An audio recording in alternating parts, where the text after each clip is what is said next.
piedritas fecales, ¿sí? Y cuando ésta vaya al baño, pues lo que va a pasar es que va a haber una defecación dolorosa, ¿de acuerdo? Muchas veces el paciente consulta porque dice, siento que hago como bolitas de conejo o como bolitas de oveja cuando voy al baño. Y ese es el motivo de consulta. Y que además me duele cuando voy al baño porque tengo que hacer mucho esfuerzo y esas bolitas me lastiman. ¿Qué pasa? Pues el paciente involuntariamente o el paciente voluntariamente, como le duele, lo que hace es que evite ir al baño para evitar el dolor. ¿De acuerdo? Bien. Después, ¿cuál es el otro mecanismo? Disminución del tránsito intestinal. ¿Sí? Es decir, el tránsito intestinal va a estar más lento. Consecuencias, pues, va a llevar por una vía, va a llevar al endurecimiento fecal, va a hacer también que haga unas pequeñas bolitas y la defecación dolorosa y también lleguemos al bloqueo voluntario de la defecación. Entonces el paciente no quiere ir al baño. ¿Sí? Después, otro de los mecanismos por el cual el tránsito intestinal se disminuye es que el intestino se agranda. Hay una distensión rectal. ¿Qué pasa? Al haber tanta distensión, se anulan los receptores de presión a nivel del intestino, que son los que nos van a marcar las ganas de ir al baño. ¿De acuerdo? Esta anulación de los receptores de presión hacen que el paciente pues bloquee las ganas de ir al baño. ¿Sí? Y por eso no vaya al baño. Bien. ¿Cuáles son los factores de riesgo que nos van a llevar a al estreñimiento? Los lactantes y niños. Y ustedes miran, pero ¿por qué los lactantes y niños? En el caso de los lactantes y niños que reciban leche en fórmula, ¿sí? ¿Por qué? Porque la leche se está preparando de muy espesa y eso hace que se produzca el estreñimiento, ¿de acuerdo? Entonces, cuando ustedes, por ejemplo, tienen alguna mamá que les dice, no, dicen, mi bebé está haciendo duro del baño, ¿y qué le puedo dar? Lo primero que ustedes preguntan es, ¿le está dando leche de fórmula o le está dando leche materna? ¿Sí? Si le está dando leche de fórmula, ustedes tienen que preguntar cómo está preparando esa fórmula, ¿sí? Acuérdense que es una por cada 30 ml en el caso de los menores de un año y una por cada 50 en el caso de los pacientes mayores de un año. Es decir, una onza, una cucharadilla, una medida, ¿de acuerdo? Entonces, pues, ustedes tienen que ver cómo está preparando. Por ejemplo, si ustedes dicen, si tengo 30 ml de leche, le doy y le estoy poniendo 3 cucharillas, pues ya está alterada, ¿verdad? Esa leche está demasiado concentrada y esa es la causa del estreñimiento, ¿sí? En los mayores de 65 años, generalmente, ¿qué es lo que pasa en los mayores de 55 años? Toman poca agua, ¿de acuerdo? Y también ya tienen el tránsito intestinal lento. Segundo, lo que pasa en nuestros pacientes posoperatorios, una cirugía abdominal o perianal o cirugía pélvica, ¿sí? Por eso es que muchas veces a los pacientes con este, posoperatorios, dependiendo del tipo de cirugía, le decimos, ¿no? Hay uno posoperatorio de 8 horas, de 6 horas y máximo de hasta 12 horas. Y después le vamos dando poco a poco, en vez de darle una dieta común, le damos una dieta líquida. ¿Para qué? Para que esta dieta líquida facilite el tránsito intestinal y no haya mucho que nos permita hacer un bolo fecal, ¿de acuerdo? O que no haya algo sólido que nos permita hacer un bolo alimenticio, sino que el tránsito intestinal fluya, ¿sí? El embarazo en edades avanzadas. ¿Por qué? Porque cuando va creciendo el útero y llega al final de la gestación, comprime todo el abdomen, ¿sí? Imagínense cómo ese abdomen de la mujer en gestante está totalmente comprimido, las osas intestinales están súper apretadas. Y esto puede causar que el tránsito intestinal también vaya lento y que por eso la embarazada se estreña mientras más edad tenga, ¿sí? Los pacientes que no se mueven, los pacientes que están postrados. ¿Por qué? Porque una de las causas que facilita la digestión es que uno se mueva, ¿sí? No sé si han escuchado a sus abuelitas o a sus papás decir, ahora comí y voy a caminar para que baje la comida. ¿No escucharon eso? O voy a ir a dar una vuelta al parque para que baje la comida. ¿Escucharon esa expresión? pues tiene mucha lógica. ¿Por qué? Porque el movimiento o el caminar hace que el intestino pues vaya teniendo un tránsito intestinal normal y pueda entrar al baño de manera adecuada. ¿Sí? Una dieta inadecuada. ¿Cuál sería una dieta inadecuada? Esa que nos gusta a todos, ¿verdad? Pollos Kiki, pollos campeón, pollo solar, las, las jibas de aquí del tercer anillo, después las tobias en las noches, o sea, todo frito y encima todo lleno de condimentos, de grasas, ¿sí? La medicación, la polifarmacia, como se dice, pacientes con muchos medicamentos, que especialmente, ¿qué medicamentos? Los psicofármacos. Acuérdense, por favor, paciente con psicofármaco, gran chance de estreñimiento. Psicofármacos como que anticonvulsivantes, antidepresivos, ansiolíticos, benzodiazepinas. ¿De acuerdo? Les estoy dando los ejemplos. Después si pregunto, no digan que no les estoy hablando. Repito, pacientes con polimedicación de tipo específicamente psicofármacos tienen más factor de riesgo para estreñimiento. ¿Cuáles son estos psicofármacos? Pues antidepresivos, anticonvulsivantes, ansiolíticos y benzodiazepinas. ¿De acuerdo? Los pacientes terminales que están con algún tipo de medicación, ¿por qué? Por la morfina, el uso de opiáceos también causa ¿qué? Estreñimiento. ¿Alguna Doctor, comorbilidad? Dime, el último que dijo, ¿puedo repetirlo, por favor? último, ¿de cuál? De los, dijo antidepresivos, anticonvulsivantes, algo así. Bien, ansiolíticos, antidepresivos, anticonvulsivantes,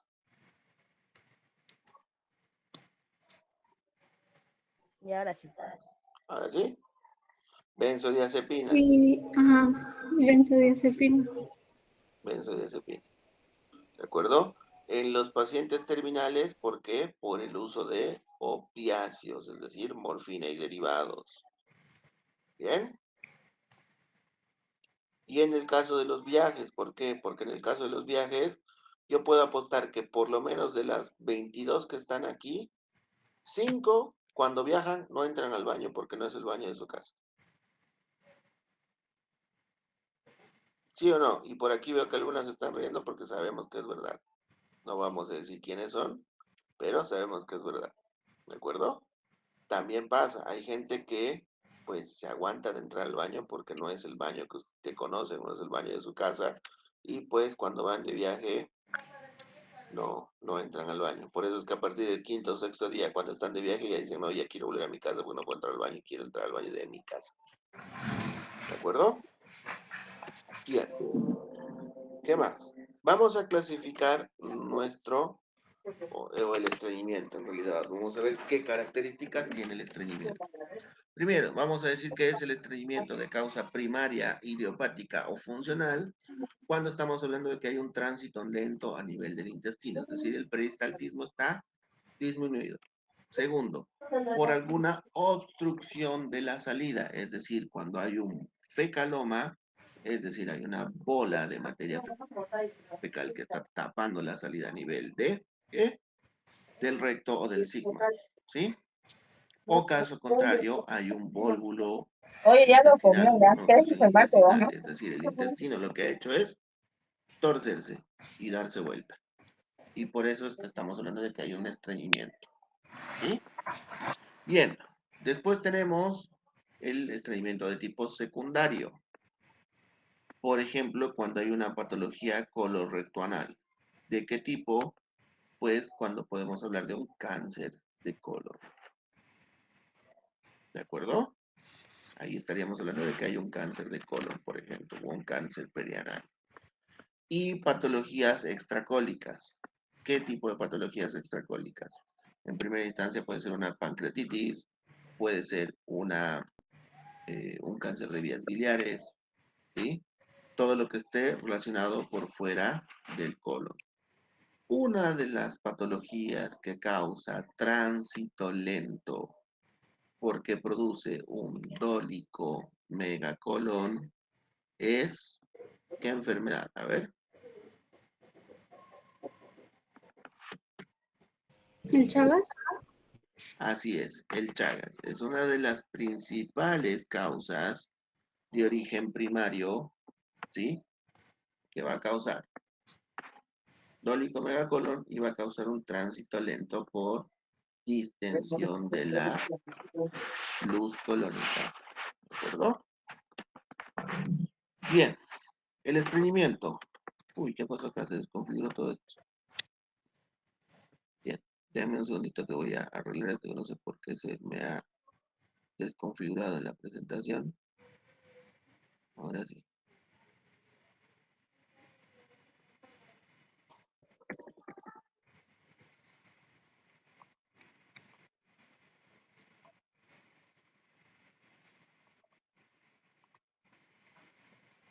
Bien, ahora sí. Perfecto. El estreñimiento. ¿Sí? Vamos a hablar ahora de la inercia colónica, es decir, la movilidad del colon.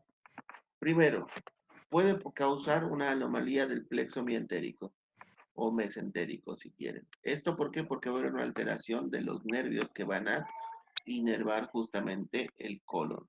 ¿De acuerdo? Y fíjense cómo cuando hablamos de estreñimiento, no me estoy refiriendo más, o sea, no me estoy refiriendo mucho a lo que es estómago, intestino delgado ni nada. Me estoy refiriendo más a lo que es alteraciones del colon, justamente, que es donde se va a reabsorber el líquido, ¿sí? Mientras que si hablamos de cuadros diarreicos, estamos hablando más de que de alteraciones que se producen a nivel de la luz intestinal, tanto del intestino delgado como del intestino grueso. Pueden ir en ambos sentidos. Mientras que en el estreñimiento casi siempre lo que afecta es el colon. ¿Sí? Bien, después, alteración de los neurotransmisores, eso es decir, de esas sustancias que nos van a permitir decir o decir de manera involuntaria el tránsito intestinal. Serotonina, por ejemplo, ¿sí? No les voy a poner cuáles son, pero vamos a saber que hay alteración de los neurotransmisores. Esto va a bajar o va a causar ¿qué? Que haya la disminución de la motilidad colónica, ¿de acuerdo? Después, y aquí estamos viendo, por ejemplo, la elevación de serotonina, ¿sí? Y ácido acético, por ejemplo, va a disminuir la motilidad de la membrana colónica, ¿de acuerdo? Y todo esto nos va a llevar a ¿qué? Estreñimiento. Al estreñimiento, chicos. ¿Alguien puede contestarme cuando haga una pregunta, por favor? ¿Sí? Bien. Y otra cosa que también nos va a llevar a la disminución de la motilidad colónica es una concentración disminuida del volumen intraplasmático, ¿sí? El volumen intraplasmático. Estaríamos hablando de qué? De que cuando hay cierto grado de deshidratación, es decir, baja el volumen de sangre, hay disminución de la motilidad colónica. ¿Por qué? Porque deja de recibir nutrientes para que se produzca el movimiento peristáltico del colon. ¿De acuerdo?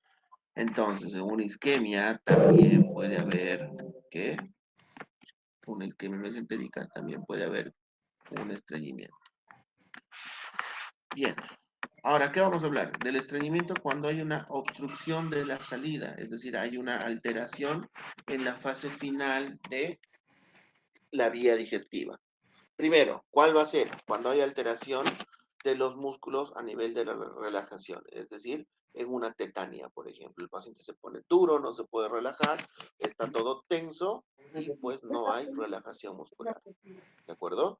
Segundo, hay alteración de los esfínteres anales, es decir, el paciente no puede controlar los esfínteres anales, ¿sí?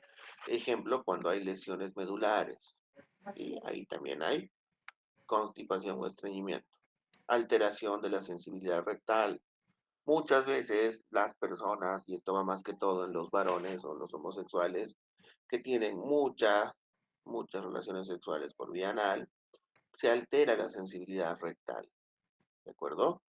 ¿Por qué? Porque esa mucosa está totalmente dañada por las relaciones sexuales de acceso anal.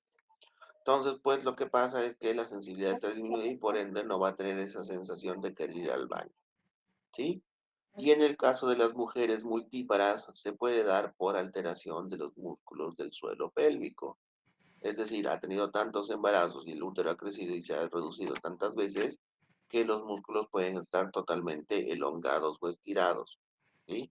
O en el caso puede pasar en una paciente que ha tenido dos embarazos que han sido con un abdomen bastante distendido, con un útero bastante grande, ¿sí?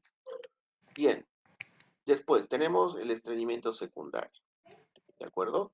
¿Cuáles van a ser las causas de estreñimiento secundario? Alteraciones endocrino-metabólicas, drogas y fármacos.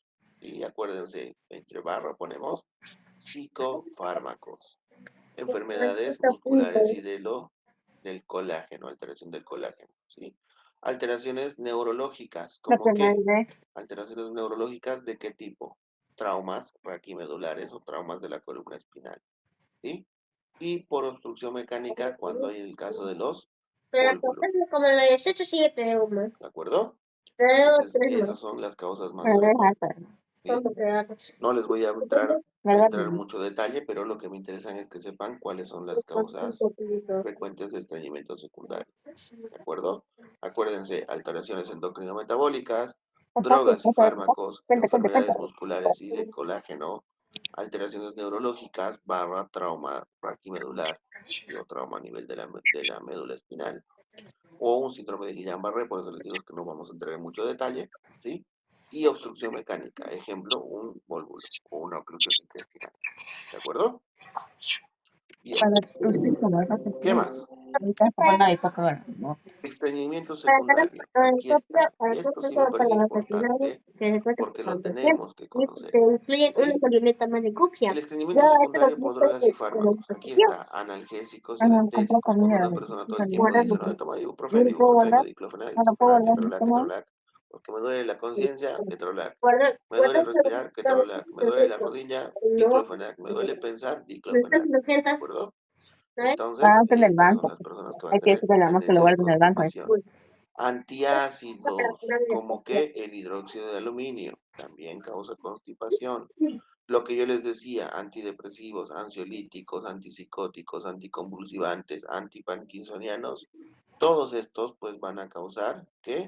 Estreñimiento, ¿sí? Después, otras personas. ¿Quién no ha conocido o quién no se ha tomado en su vida? Ustedes, y les pregunto a ustedes, antiespasmódicos. El famoso Viadil, espasmodioxadol, espasmoberamidón, cualquiera de ellos. Levante la mano la que nunca haya tomado un antiespasmódico. Todas alguna vez han tomado algún antiespasmódico, ¿verdad? ¿O no? Sí, le hice. Bien. Pues entonces lo que pasa es justamente eso. Hay gente que come de más, le duele la panza, antiespasmódico. No come un día, le duele la panza, antiespasmódico. ¿Sí? Entonces, esas personas van a tener ¿qué? Tendencia al estreñimiento. ¿Sí? ¿Qué más? Alguna intoxicación por metanes, como estamos viendo por aquí. El fósforo, por ejemplo, es uno de ellos, uno de los más importantes. Diuréticos, ¿sí? Antagonistas del calcio, opiáceos, lo que les decía, la morfina en el caso de los pacientes terminales, ¿sí? Antagonistas H2, que son antialérgicos, ¿sí? ¿Qué más? Inhibidores de la MAO, que es otra, y la colestrinamida. Para resumirles y que entiendan esto, analgésicos y anestésicos, antiácidos como el hidróxido de aluminio, ¿sí? Psicofármacos, aquí estoy poniendo todos, los estoy resumiendo como psicofármacos y antiespasmódicos con opiáceos, aquí están. Son los más comunes, ¿de acuerdo? Si yo les pregunto en el examen cuáles son las drogas y fármacos más comunes que causan el estreñimiento, ya les estoy dando como 3 veces la respuesta. ¿Sí? Bien. Siguiente. Después tenemos el estreñimiento muscular. ¿Sí? ¿Y esto qué va a pasar o por qué se produce el estreñimiento muscular? Primero porque un paciente va a estar caquético. ¿Saben lo que es el paciente caquético o no? ¿No? Bien, es el paciente que está súper flaquito. El paciente que está prácticamente piel y hueso. ¿Sí? Y si me permiten un segundo, y se los voy a mostrar. A ver si tengo una imagen. Bien. Este es un paciente de tipo caquético. Déjenme mostrar ahorita la imagen.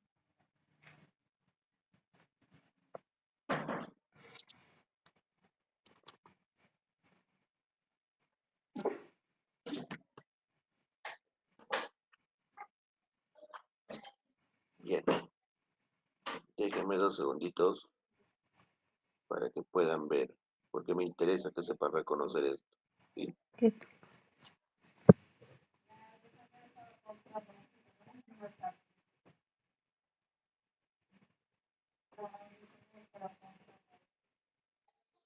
Se van a ver un ratito, 2 segundos, y ahora sí. Este sería el paciente caquético. ¿Están viendo sus características? ¿Sí? Miren que es un paciente que prácticamente es piel y hueso. Noten la delgadez extrema que tiene. Se nota todo lo que es la parte de los huesos a nivel de la clavícula, la parte de los huesos a nivel de las costillas con el esternón. Miren cómo se ven los nudillos de las manos, ¿sí? Cuando uno ve su cara, está completamente hundida. No hay musculatura. Miren cómo los músculos están completamente atrofiados, ¿sí? Pues en este caso, estos serían los pacientes caquéticos, ¿de acuerdo? Estos son los pacientes que tienen tendencia a que a una este a un estreñimiento de tipo muscular, ¿sí? Y esos son uno de los pacientes más difíciles de tratar, porque la causa muchas veces no es puramente orgánica, sino también la causa es también de tipo psicológica, ¿de acuerdo? Entonces tenemos que tener mucho cuidado y saber reconocer este tipo de pacientes, porque no solamente le vamos a dar hidratación y demás, hay que tener mucho cuidado para atenderlos, darle un buen plan de alimentación y demás, ¿sí? Bien, ¿qué más? En el caso de los pacientes obesos, también los obesos tienen una característica de que les cuesta ir mucho al baño y hacen mucho esfuerzo. ¿Por qué? Porque el tono muscular del intestino está alterado por la acumulación de grasa intraabdominal. Las pacientes embarazadas se suelen estreñir, pero ¿por qué? Porque justamente hay una compresión a nivel del abdomen, ¿sí? En el caso de los pacientes ascíticos, que sus abdomenes están llenos de líquido, también tienen esa característica de que están estreñidos. Y el abuso de laxantes, ¿de acuerdo? ¿Qué es lo que va a pasar? Que va a haber una debilidad musculatoria a nivel de los músculos voluntarios de la defecación, porque uno puede controlar cuándo entrar al baño, ¿no? Por eso uno se puede aguantar un poco o no se aguanta más, ¿verdad? Entonces hay una alteración a nivel de los músculos de la defecación, a nivel voluntario. ¿Qué pasa? Esta alteración de los músculos va a estar ¿dónde? En los músculos abdominales, aquí adelante, que es donde hacemos nosotros la fuerza para pujar, ¿sí? A nivel de los rectos abdominales. Después va a haber otra alteración a nivel del diafragma, que es donde nosotros hacemos otra fuerza para poder entrar al baño y a nivel de los músculos pélvicos. Todo esto nos va a dar como resultado el estreñimiento, ¿sí?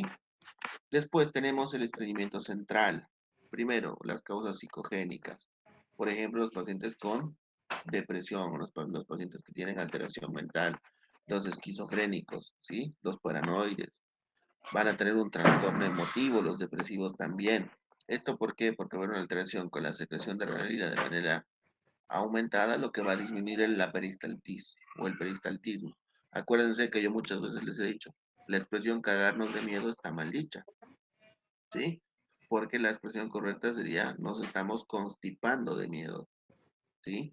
¿Por qué? Porque el aumento de secreción de adrenalina a nivel del cuerpo cuando hay estrés, lo que lleva es a que una disminución del peristaltismo y por ende un estreñimiento, ¿sí? Después tenemos la retención voluntaria, esas esas ganas, esa, ese reflejo que nosotros tenemos para inhibir nuestras ganas de ir al baño, ¿sí? Ejemplo, a veces estamos en la calle y nos da ganas de entrar al baño, pero nos aguantamos. Y después de un rato de pronto se nos pasaron las ganas de ir al baño, ¿sí o no?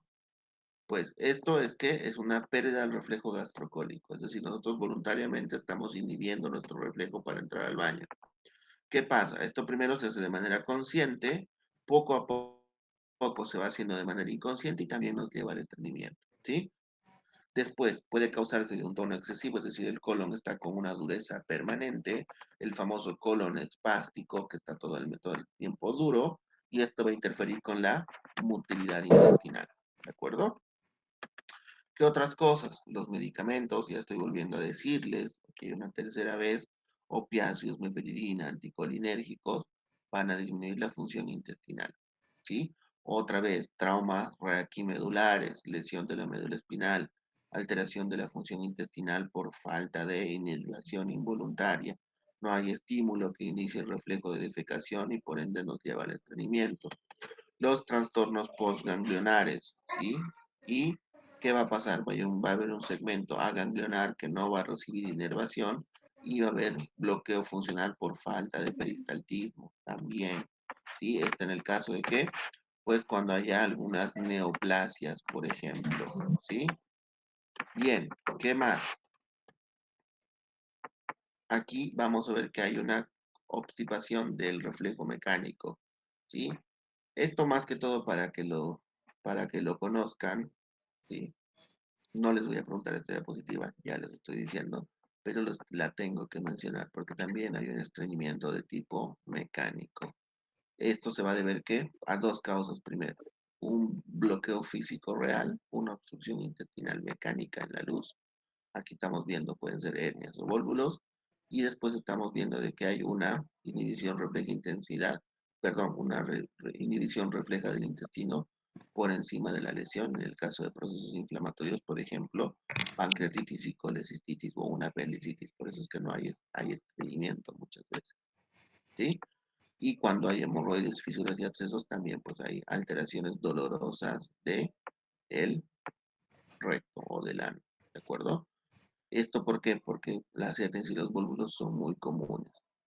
Entonces, estas son estreñimientos de causas mecánicas. Les vuelvo a decir, estas no se las voy a preguntar, pero las tienen que conocer y tienen que saber que una hernia o un vólvulo pueden llevar al estreñimiento. Los pacientes con hemorroides, con fisuras anales o con abscesos también pueden llegar al estreñimiento por dolor, ¿sí? Y los procesos inflamatorios intraabdominales también los pueden llevar al estreñimiento. Ejemplo, colecistitis, pancreatitis y apendicitis. ¿De acuerdo? Son procesos que van a llevar a un estreñimiento de causa mecánica. ¿Sí? Bien. ¿Cuál es la fisiopatología integral del estreñimiento? Primero, una obstrucción mecánica en el colon o el recto que le hemos hablado. Después, una hipomotilidad intestinal por defecto de contracciones del colon. Una hipermotilidad intestinal por exceso de contracciones en ciertos segmentos. Ejemplo, el colon descendente no se contrae o se contrae normalmente, pero del lado del colon ascendente se contrae mucho más rápido. Entonces hay un segmento del colon que está funcionando más rápido que el otro. Y eso va a hacer que se compacte más materia fecal a nivel del recto y del sigma y se reabsorba más líquido y también se produzca el estreñimiento. ¿De acuerdo? ¿Qué más? Obstrucción funcional del tracto de salida del intestino grueso. Volvemos, hernia, vólvulos, oclusiones intestinales, ¿sí? O debilidad de los músculos de la pared abdominal o del suelo de la pelvis en el caso de los pacientes obesos y en el caso de las mujeres embarazadas o multíparas, ¿de acuerdo? Bien, ¿qué más? ¿Qué pruebas diagnósticas nosotros tenemos que hacer? Lo que más me interesa que sepan, lo que más me interesa que sepan, que hay que pedir en un paciente con estreñimiento es que, primero, esto, se los voy a marcar ahorita, por favor, y es muy importante, ¿sí? Una radiografía simple del tórax de pie, ¿sí? Una radiografía simple de abdomen de pie es la única que nos va a marcar, pues, el gol estándar, como diríamos los médicos, que nos va a marcar el diagnóstico de qué? De estreñimiento y constipación. Porque cuando la placa radiográfica está bien hecha, está bien tomada y el paciente está de pie, créanme que la materia fecal es como que se asienta para abajo por gravedad y nos va a marcar pequeñas instancias de bolitas de aire y de constipación, perdón, de bolitas de aire y de materia fecal.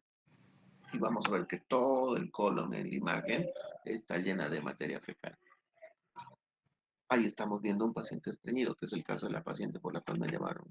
Tengo justamente todo el marco colónico estreñido. ¿De acuerdo? Bien. El resto se puede hacer, no digo que no.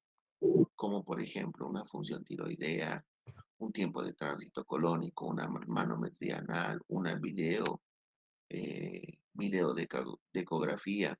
¿Cómo se hace esto? Esto es bastante interesante. Lo que se hace es se le da al paciente una cápsula, no sé si alguna vez han visto en la tele, se le da una cápsulita así súper chiquitita que se traga con líquido y tiene una cámara, ¿sí? Y por esta cámara nosotros vamos viendo todo el tránsito digestivo, a ver si no hay alguna alteración a nivel del intestino delgado, el intestino grueso y demás. Y esto es justamente una video de fecografía. La cámara sale después con la materia fecal y una vez que ha salido, pues el médico tiene que sacar. Sí, ya veo la cara de asco que están haciendo muchas, pero sí, un médico tiene que ir después a buscar la camarita en la materia fecal y vaya a saber cómo rayos obtienen el video de esa camarita porque imagínense, yo creo que ni porque me paguen en dólares conecto esa USB a mi computadora. Eso está más lleno de virus que cualquiera de los virus que hay en internet. Sí, pero existe y se puede hacer.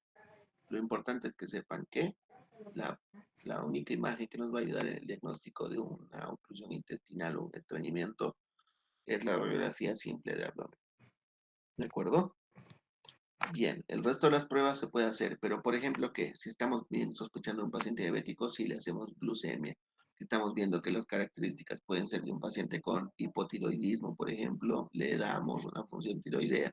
Si no, no tiene sentido, sino que sería todo paciente que esté tenido, hay que pedirle glucosa, hay que pedirle tiroides, hay que pedirle esto, hay que hacer un estudio de cole. No, hay que hacer una radiografía simple, darle tratamiento y después ir viendo cuáles pueden ser las causas probables. ¿Sí? Bien, ¿cuál es la orientación terapéutica? ¿Cómo tenemos que darle en este caso? Primero, tratamiento dietético, es decir, tome más líquido, tome más fibras naturales, coma más fruta, coma más verduras. Recomendaciones higiénicas, lo mismo que les estoy diciendo, agua, lavado de manos y demás. Ejercicio físico, decirle, ¿sabe qué? Haga como Alicia que va al gimnasio y vaya a trotar 50 cuadras o vaya a dar una vuelta al parque urbano, ¿sí? Y orientación psicológica, tenemos que ver si el paciente no está cursando con un cuadro depresivo. Después, tratamiento farmacológico, ¿cuáles son los prokinéticos para este, eh, en este caso podríamos darle como prokinéticos simeticona o domperidona que van a estimular el vaciamiento digestivo, ¿sí? Los laxantes también se pueden utilizar porque son prokinéticos, más no los antiespasmódicos, ¿sí? ¿Qué más? El tratamiento quirúrgico selectivo. ¿En qué casos? En el caso del dólico megacolon o cuando haya un colon totalmente agrandado. ¿Sí? Bien, listo. Aquí quedamos, chicas. Esto sería el final de la presentación. ¿Sí? Bien, como esta vez no hemos tenido clases, no hemos tenido clases prácticas, chicos, lo que vamos a hacer es que vamos a darles, yo voy a tratar de subir hoy día a la tarde a más tardar, o eh, hasta, hasta mañana, voy a tratar de subir 2 casos